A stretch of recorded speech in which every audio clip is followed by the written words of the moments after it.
Hello and welcome to Jank It Up Fuzzball, episode 12. I'm your host, Brian, aka Jankatine. Unlimited power. That wasn't too bad, right? So we are officially a week into Convergence, into the new meta, into rotation. How you doing? How's it feeling? What kind of cards are you playing? That's all. It's fresh, it's new, it's exciting, and I wish I could have hopped on here a little sooner. But life, things like that. People want stuff done. You know how it is. But I'm happy to be here now, and I'm happy to talk all about my experiences with the new Convergence set and some other things. So a quick rundown of today's agenda. I'm going to do my best to keep it to a half hour, not only because I want to kind of keep them short, but I also have to get to work. So I really put myself in a position where I have a finite amount of time, which is good. Maybe that would be better for me. I won't run long. Our agenda today, I want to quickly go over some results of my Convergence poll. I have literally been overwhelmed by the response to my Convergence Legendary Box Pull. And, I won't have final results for a while yet, but I'm going to touch on what we see so far. I also want to talk about the winner of our deck giveaway. We gave away a custom premade deck from Kingwood Hobbies, and we drew a winner from those that entered. And I'm excited to talk about that, in addition to my own experiences with the premade deck that I purchased from Kingwood Hobbies.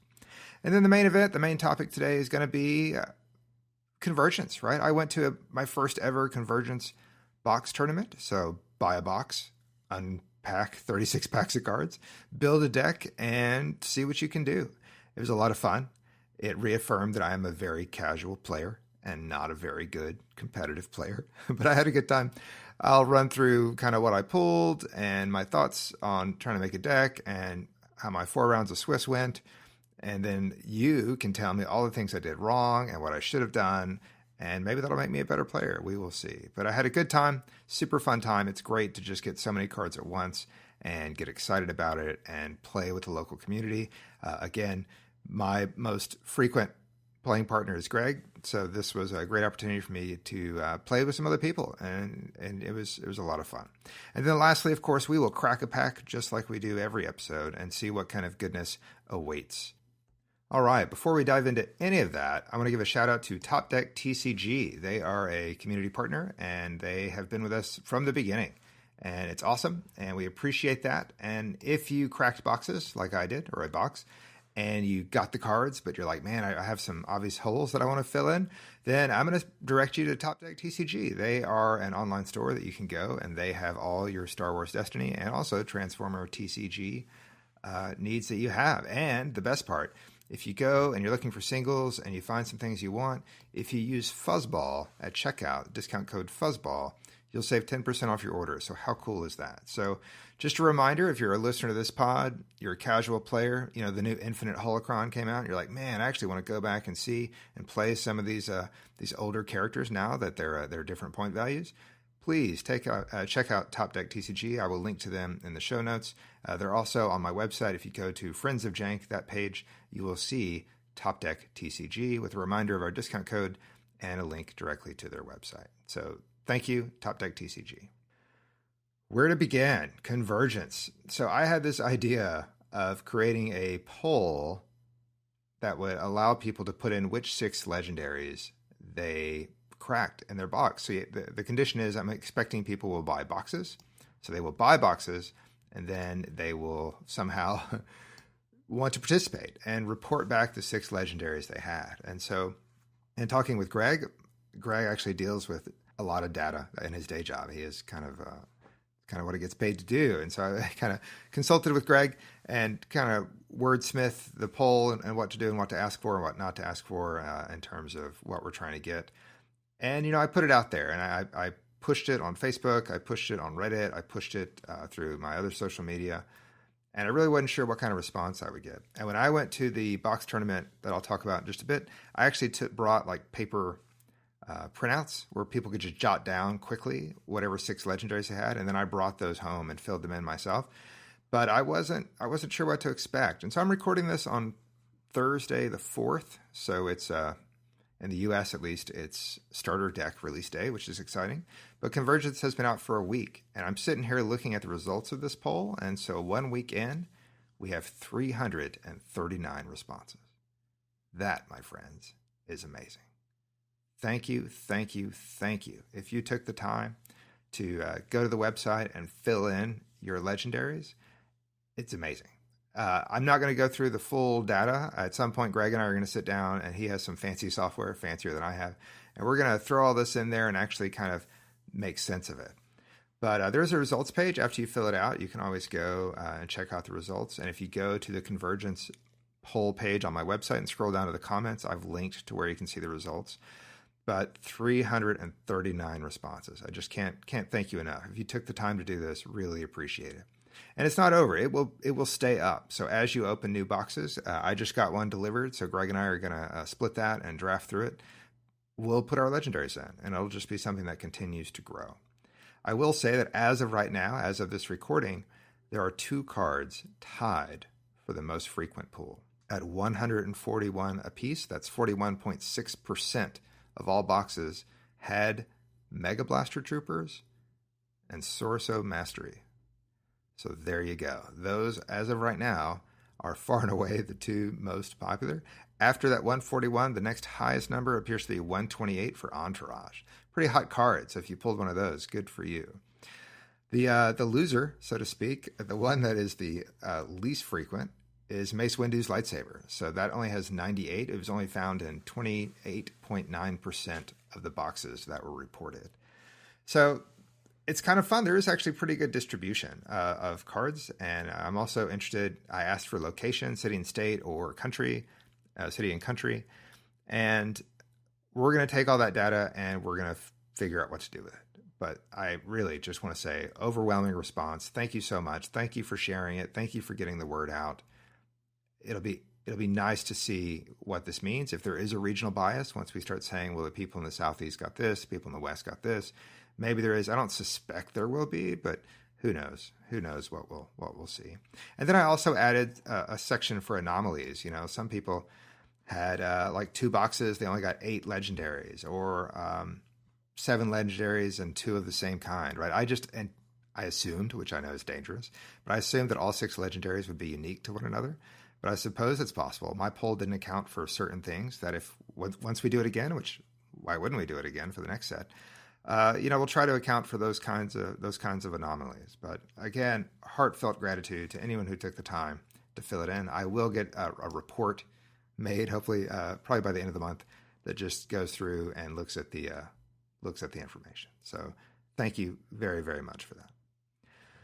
Next up, we have a deck to give away. This is an idea that I reached out to Trey at Kingwood Hobbies because he has pre-made decks, and so they're just ready to go. Characters are made, decks are made, $10, kind of that I mentioned last episode, kind of that Keyforge price point, which I think is a great product, especially for new players. You want to just have a deck that you can sit down with. It's already sleeved. It's got all the tokens. It's got everything you want. And I bought one and handed it out as a prize at a draft tournament I hosted with some friends. And then he offered a new version of the product, which was you could customize the characters. So based on an available list of characters, choose which ones you want, and then Trey himself will build the deck and send it to you. So I actually bought one that was Val, and then First Order Stormtrooper, because getting ahead of the Convergence meta, I wanted to have plenty of First Order Stormtroopers in case I pull a Mega Blaster or a Phasma. And I have to say, I finally picked that deck up recently, and I finally played it just this week, a few nights ago. I played it against my son. I didn't know. I talked about the deck last episode, and I put the deck list up on last episode's page, so if you want to see it, you can. A lot of guns, a lot of infantry grenades and thermal detonators. So just a lot of way to deal damage. And at first, this again, I'm a casual player. I'm not a competitive player. Trey built the deck. And I was kind of looking at it. I'm like, well, there's not a lot of spice to it. I didn't see a whole lot of exciting things. But man, that deck performed. I just have to say, I was wrong. I played it against my son's vehicle deck. It's a 4-wide deck. But with things like infantry grenades, that's good because you can hit each character for 2. And so that was a thing. But my son has 4 character-wide vehicles. It's 31 health. And I played 2 matches. The first one, I came within 1 damage of winning. I was able to knock his last character down to 1 health before he re-rolled, and Hellfire Droid Tank and a Naboo Starfighter kind of finished Val off. He wanted a rematch, which I was like, that's fine, let's do it again. And I just rolled over him, right? It got to be a little bit closer than I would have think, but I just got some good upgrades out and rolled well and was able to fix a couple of things here and there. And my son, who's never met a mitigation card he likes, he's not playing a lot of mitigation. So if I were to play against Greg, obviously it'd be a different story, but he's just trying to inflict as much damage as possible instead of trying to counteract what I would do. So if I have the thermal detonator and I get that special, he's not trying to fix it. He knows he's going to take 8 damage in those cases. And that's 25% of his health. And so in each game, I was able to do that, blow off a grenade and kind of scatter shot his team. And it was great. What I really love about this idea is I didn't build the deck. It was already sleeved. I just sit down and play. And sometimes it's kind of a surprise, like what's going to come up and what do I do with it? But a couple of cards. In the first game, I played Vow of Vengeance, which is an upgrade, has little Boba holding his dad's head, the artwork, which is creepy. But I played it as an upgrade after I'd rolled out Val. I heard dice from the pool. They were showing damage. I had 2 dead First Order Stormtroopers. So I played it as an upgrade, and that was able to bump one of her dice from 2 damage to 4 damage. And that's what got my son down to a single health. I had no way of getting that extra damage out, so I knew the game was lost pretty much. But it was neat to ever play that card. Like, I have copies of that card, but I'm like, when would I ever play this? And it was awesome to do that. The second game, I played Act of Cruelty towards the end. After I killed off 2 of his characters, he had one character, he had a clone trooper with 1 health, and then he had Anakin with about 5 health. So I Act of Cruelty, that killed off the other clone trooper because it deals 1 unblockable damage to each character.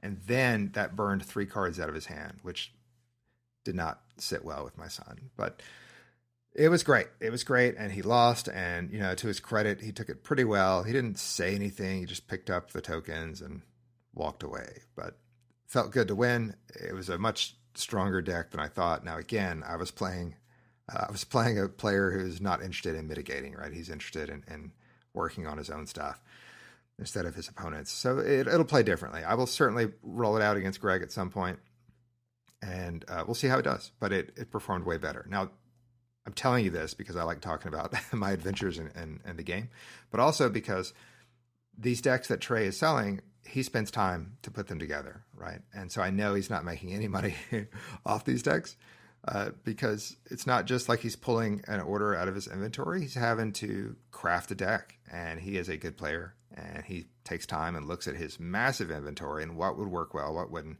They're all going to be infinite format. And it was a lot of fun. And I know Outer Rim Smugglers had a podcast episode or an article where they talked about it. They interviewed Trey. Go seek that out. I will link to it. But they also enjoy the product. I enjoy the product. So I was happy to give one away. And so without further ado, thank you to everyone that entered. Really appreciate that. I didn't get as many. I didn't get 339 entries, obviously, because this is a casual podcast. And I get it. The idea of getting an infinite janky deck isn't worth a lot of competitive players' time. They already have the cards. They're not interested in playing the deck. But I was super happy with the people that responded in with their ideas. Like, yeah, I'd take this team or this team or this team. I randomized the entries. I had my wife pick a number. And the winner is Patrick. Patrick is in Oregon. Patrick entered via our Facebook page. So if you just search for Jank Fuzzball on Facebook, you will find us. Patrick, you win. The deck is heading your way. His team that he picked was E. Mauler Mythal, 1 die Piet, and 1 die TIE Pilot. So pulling in an Awakenings block character. Obviously, villain red. Hopefully there's going to be some vehicles in there. I'm sure there'll be a lot of guns. I can't wait to see, and I hope you report back on what Trey builds for you. And so it's heading your way, my friend. Thank you for entering.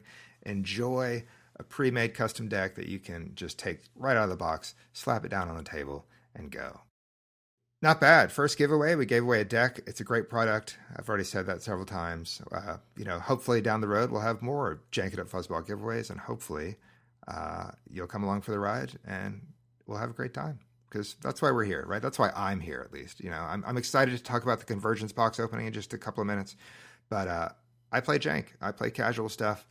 Really loved playing Val, Fost, and I hope, Patrick, that you enjoy this deck as well.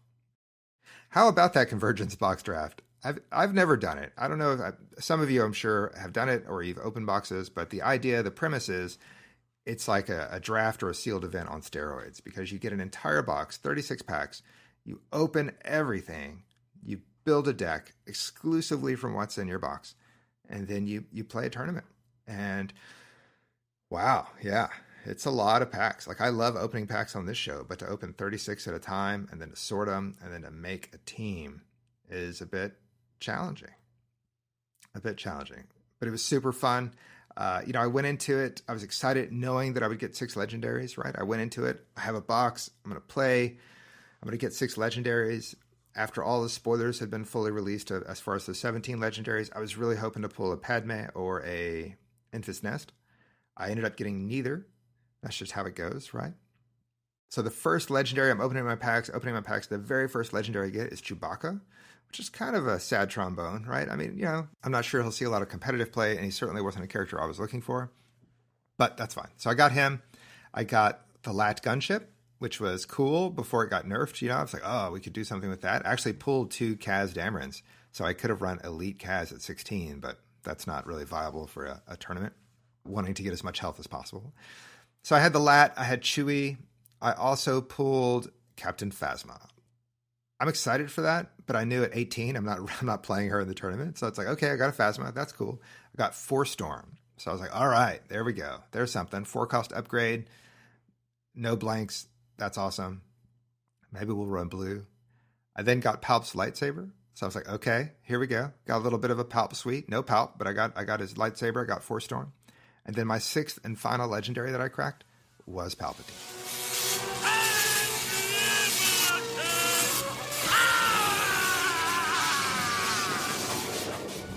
Then I was like, well, I'm clearly playing Palpatine because half my legendaries were the Palpatine suite, right? Force Storm, Palpatine's lightsaber, and the unlimited power one himself.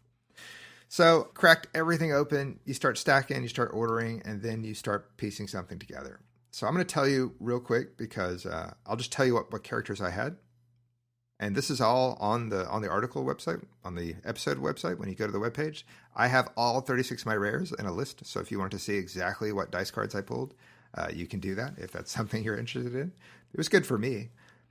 So I enjoyed sorting things out like that. But here are all the characters I pull, and then I'll tell you what team I started with and then what team I finished with. Because, oh yes, I switched halfway through. So I had Palpatine, I had 1 Asajj, I had 1 Sentinel Messenger. Those were my blue characters. In terms of red, I had Captain Phasma, I had 2 Kaz Damerons, and I had 1 Naboo Palace Guard.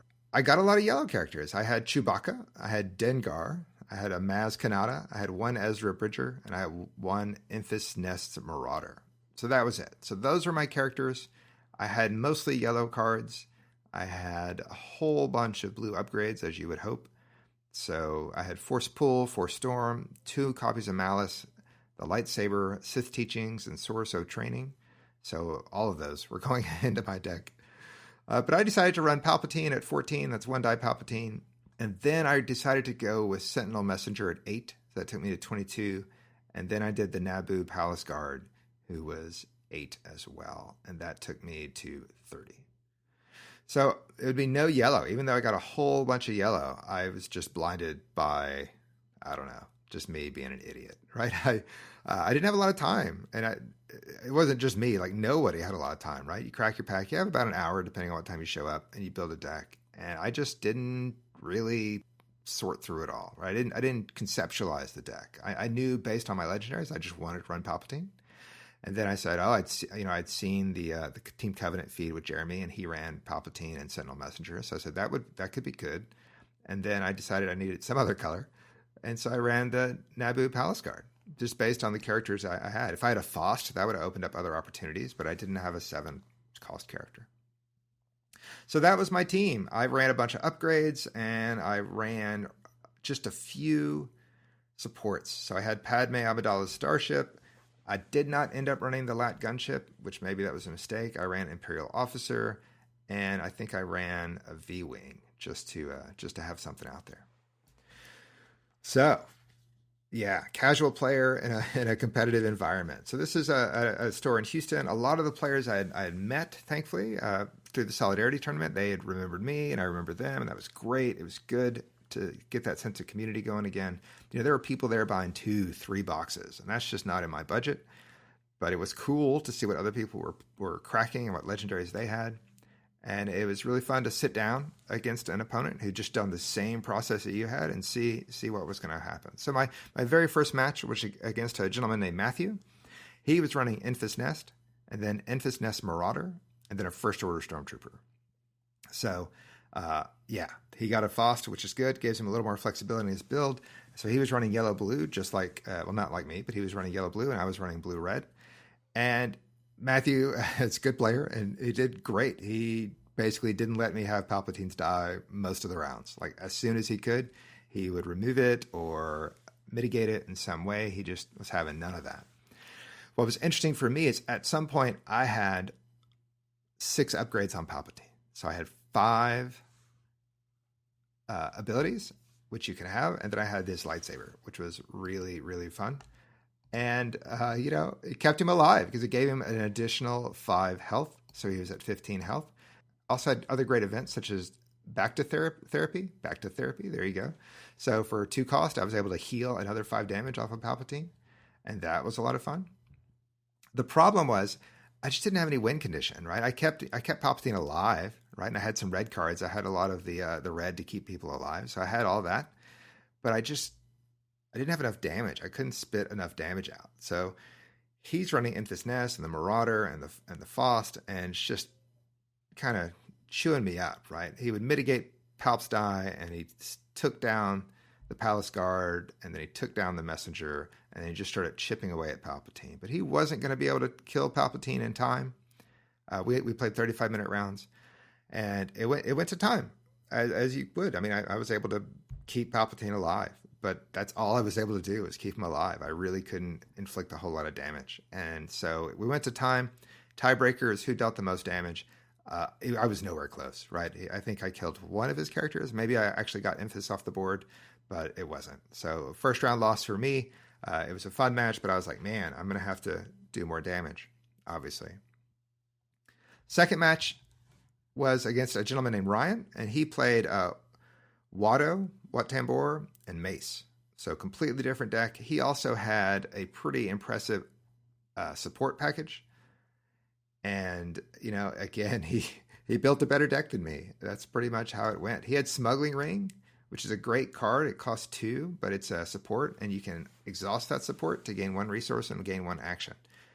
He actually had 2 copies of that. He got them both out. He got out all kinds of stuff. And he made lots of money thanks to Watto. And so at one point he had Fickle Mercenaries. He put that out. I thought, I could steal that for 2 just to give me some more ammunition. But he had like 6 resources, so he would just steal it back. And it ultimately played out very similar to the way the first match did. It went to time because, again, I kept Palpatine alive long enough. But I couldn't do a lot. I think I killed Watto. Maybe I killed Wat Tambor. I don't know. But I definitely did not kill Mace. And at the end of the day, it wasn't close. It was just a slow bleed. And I lost because I didn't deal enough damage. So after 2 rounds, I was 0-2. The deck I had built just didn't have enough damage capability. So I had lots of cute abilities for Palp, but I just didn't have anything else to kind of punch through. And so at that point, I made a pretty radical change. I took out the Sentinel Messenger, and I put in the Enfys Nest Marauder. And then I brought in like 6 other yellow cards into the deck because I just needed that. So the 6 cards I brought in Draw Attention, I brought in Dengar's Fireblade, I brought in a Truce to help hopefully get some more money, I brought in a Rendezvous, I brought in Enfys Nest Electro Ripper, and then I brought in the Star Viper. And that was a fun card. I got it out a couple of times in my last 2 matches. But, I needed some more damage, and I needed upgrades that could deal damage and not just annoy an opponent. So I switched up. I went 3 color at that point forward. My next matchup was against Jonathan. It was a mirror match, believe it or not. It was Palp Marauder Palace Guard versus Palp Marauder Palace Guard. And funnest match of the night for me. It was close. I think I killed Palpatine first. I just put all the damage I could to try to knock Palp off the board. Conversely, I kept Palp alive. He was killing other people. And it was back and forth. It was interesting to see just kind of the variance and upgrades between, even though they were mirror matching characters, of course, he had a whole different set of cards. And it was a lot of fun. It was very back and forth. There was a lot of just big swings. And at the end, when we hit time, we're finishing our round. I believe I had a big swing of like 4 damage through the Force Storm, which was awesome. So it was a big swing. He had, and I was pretty much done, right? I had no other dice in my pool. He had 1 dice in his pool, and he re-rolled it. He hit a 3 damage, and then he put that into Palp. That was the end of the round. We added up the damage. I had dealt 20 damage to him. He had dealt 21 to me. So that last die that he was able to resolve put him over the top. I felt at 0-3. It was disheartening. I mean, it's just frustrating. But it was also by far the most fun I had in the evening. That match was great. It was just back and forth. I never felt like I was out of it. I felt very much in it all the way until we counted up the damage, and then obviously I wasn't. But great match. Jonathan was a lot of fun to play against. It was a good time. So after that, we had one more round. I was the only winless player. I was at the bottom, right? I knew it. But I played a man named Travis, and he ran a 4-die start. So that's impressive. He had Elite Ezra, Vigilant Jedi, and Wat Tambor. And again, strange match, right? I mean, he had an advantage, I felt, and he shielded up Ezra from the beginning. And I just, I killed Wat just to get those shenanigans out of the way, but I never killed another character. I was making him discard quite a bit, and I was just trying to get through his deck, but he was getting out a bunch of supports, and my team was dying. He even put a Force Storm on Ezra because he can have blue abilities, and it's like, oh man, it was yeah, that's what it was. It was just back and forth. Time ended in the last round. Our last round, we both drew our entire deck. So we had no more cards in the deck. Everything was in our hand. I was way behind on damage. So my only goal would be to somehow mill him out. And then if I'm out of cards and he's out of cards, just make sure that I have the battlefield. Because I learned, thanks to the Garbage Will Do podcast, that if both you and your opponent are out of cards, you're effectively milled, and you're out of cards in hand, you're out of cards in your deck. It's whoever has control of the battlefield. So my plan was to try to make sure that I claimed to have control of the battlefield. And it was a good plan. It's always good to have a plan.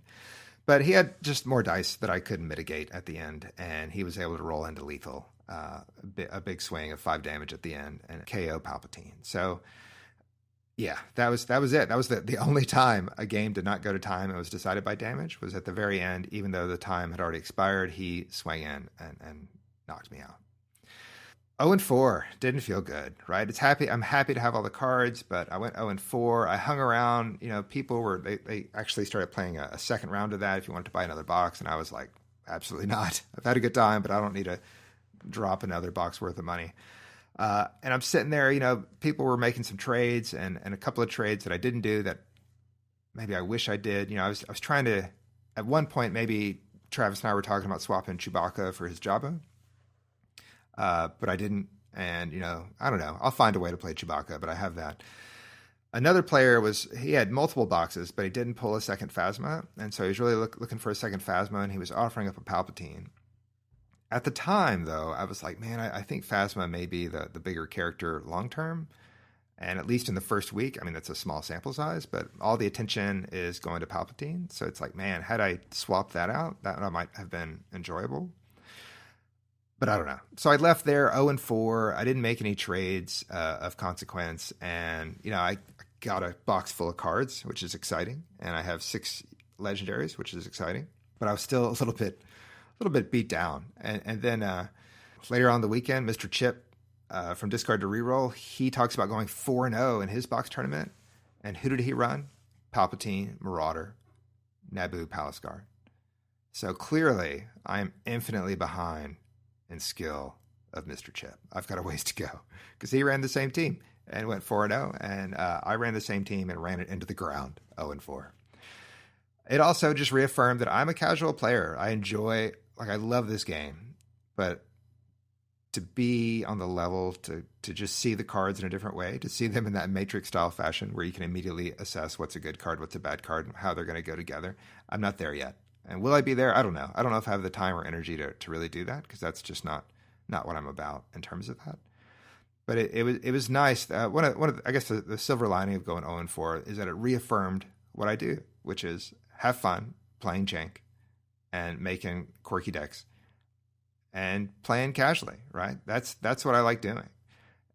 Will I play more competitively? Sure. Do I expect to do well? No, I'm just not. It's just not who I am. And I know there are people out there that are the opposite of me, that they are competitive players and playing Jank like hurts their soul, right? I get that. But that's not me. And so to all the players I played, they all played really well. So, I'm not trying to take anything away from them. I need to get better. And as Trey pointed out afterwards, like you get better by playing better competition. And that's absolutely true. And, Greg, as I mentioned, I consider Greg a better player than me. So I enjoy playing Greg. My son is not as good as me, so that's good too. But my son is getting better, which is also exciting. So that was my experience. Will I do it again? I don't know. Probably, getting kicked in the teeth is not fun. And that's on me, right? I built an inferior deck. So I had parts, looking over my list, and you can look over my list. I had tools that I just didn't think about including in the deck that I should have, right? I think I got too locked in on palp and abilities as opposed to saying, you know what, instead of these 3 abilities, let's pull in some bigger damage sides and see what we can do. And that's on me, right? That's on me. I will learn from that. But it was fun. If you have the budget to do a box tournament, it's a really cool environment. There was an energy that was really, really great, really palpable. It was a lot of fun. I left with some promo prizes. I got a couple of the Alt Art X-Wings, which is awesome. So I'll slot those into my son's vehicle deck when he's not looking, just so he can have some cool alt art in there. And I came home with a bunch of new characters that I'm excited to build around, right? I'm already kind of thinking about a palp executioner deck. I'm already thinking about what I can throw into a single die Afra build I'm working on. And then now that Maul is a scavenger and a Sith, according to the Holocron, some of these cards are being slotted into Maul Savage. Greg has specifically asked me to run Maul Savage, so I've already retooled that deck with a few of these new cards, which should be a lot of fun. I put all 36, as I mentioned, dice cards that I pulled out, dice cards, on the episode webpage. So if you want to look at it and say, yeah, you're an idiot, you should have ran XYZ, I'll take that. I need that kind of advice, right? Maybe leave off the idiot part, but that would be cool. All right. How are we on time? 35 minutes. What have I done? All right. Let's crack a pack. Let's keep it moving. You would think that I would have a Convergence booster, but I do not. And I apologize for that. At the tournament, it was, boxes and boxes and boxes, but they were being reserved for the players that wanted to buy them. Totally cool. So they had no single packs. I checked out a couple of big box stores in my area just to see. They're always slow, right? So nothing. So what I have here is I have a Star Wars Destiny pack. This is a pack that was given to me from Trey at the Solidarity Tournament. So this is the third pack that Kingwood Hobbies has provided to the show. So thank you, Trey, for that. It's Across the Galaxy. I'm really hoping to pull a Han or a Lando one day. The odds of it being right here, I understand, are super, super low. But let's see what we got. All right, it is a red die, not the most exciting red dice, but let's talk about it. So, the rare is the Inferno Squad ID-10 Seeker Droid. This is an upgrade, so it's a droid, but it's an upgrade. So you have to attach it to a player. It's 1 cost. It is red. It is villain. It's die sides. 1 melee, 1 focus, 1 resource, special. And its special reads, look at an opponent's hand and discard a card from it. That opponent may take 1 additional action during their next turn this round. So, I've used this card in play before, and I've had it used against me in play before. It's a nice little upgrade, and it certainly goes in a Phasma deck or any kind of villain deck that you want to at least have some kind of hand mitigation, right? If you can roll that special, you can get into their hand, remove the most threatening card. You're trading that by giving them ambush on their next turn, but it's a viable card, right? It's an upgrade, so keep in mind it's not a support, it's an upgrade. It does attach to a player, and there you have it. The uncommon. This is a card I do not have, so that's always exciting. This is Decoy. It is a yellow hero 1 cost upgrade, yellow character only. Before a character would be dealt damage, you may exhaust this upgrade to deal that damage to attached character instead. So, let's say your opponent is going to finish off one of your characters. They're going to throw their damage sides into that. You can effectively exhaust this upgrade and redirect that damage into this character. So might be able to prolong some life, or if you have a body, maybe I'll stick this on Chewbacca the Beast just as a way of doing that, because, if Chewbacca has 6 or more damage, or is it 6 or less health, his damage sides get a boost. So there you go. That's a usable upgrade. Again, it's Yellow Hero, 1 cost upgrade decoy. What are my commons? Always fun to check them out. Indifferent. This is a good one. 1 cost neutral event. Spot a neutral character to remove a die. So there you go. That's a good one. You got to have a neutral character, but there are more and more neutral characters in the game. Obviously, like the Infus Nest Marauder is a neutral character. Kira, who I talked about last episode, is also a neutral character. Great card to have. Great removal. Outgun is a red hero event. It's 0 cost. Spot any number of mods on your vehicles and spend that many resources to remove that many dice. So talk about conditions, right? It costs nothing to play, but you need to have mods on your vehicles, and then you're going to spend that many resources, however many you want, and then you can remove that many dice. So it is a good way to get some dice off the board. You have to have mods out there, and you have to have the money in order to do that. So you have to have at least 1 resource per die, and it has to match up with a mod that you have. And lastly, Relinquish. It is a 1 cost blue event neutral. It has ambush, so you can take 1 additional action. Return an upgrade you own in play to your hand. Relinquish. It costs, so you're basically paying 1 to pick up an upgrade and pull it back into your hand. I've tried to think about how you can use this. I think if you have upgrades that have any kind of ability built into them, like playing a crossguard on Kylo where it pings for 1, that is useful. So then you can pick that up and put it back down and get that inherent damage already. Or obviously if a character is about to die and an upgrade that you really like doesn't have redeploy, you could spend 1 to at least pull that back into your hand and hope that you'll have the opportunity to put it back out. So just to recap, we got the Inferno Squad ID 10 Secret Droid. We got Decoy as our uncommon, and our 3 commons were Indifferent, Outgun, and Relinquish. So how about that? We got a rare with 5 words, and then all of our other cards are 1 word apiece. Gotta love data. So that is it for Jank It Up Fuzzball episode 12. Congratulations to Patrick again, the winner of our custom deck. Thank you to everyone who submitted to the Convergence poll. If you're still opening boxes, please consider contributing your data to that. That is awesome. If you got Palp like me, I'm excited for Palp. I should have probably traded for Elite Palp. That ship has sailed. I'll figure out what to do. But I'm definitely going to build around Palpatine, Unlimited Power. I think that's going to be a lot of fun. Have no idea what to do with Phasma or Chewbacca yet, but we'll see. Convergence is out. The starters are out. It's a whole new era of Star Wars Destiny. I know you're as excited as I am, but just remember, play some Jank, roll some dice, have some fun. We'll see you next time.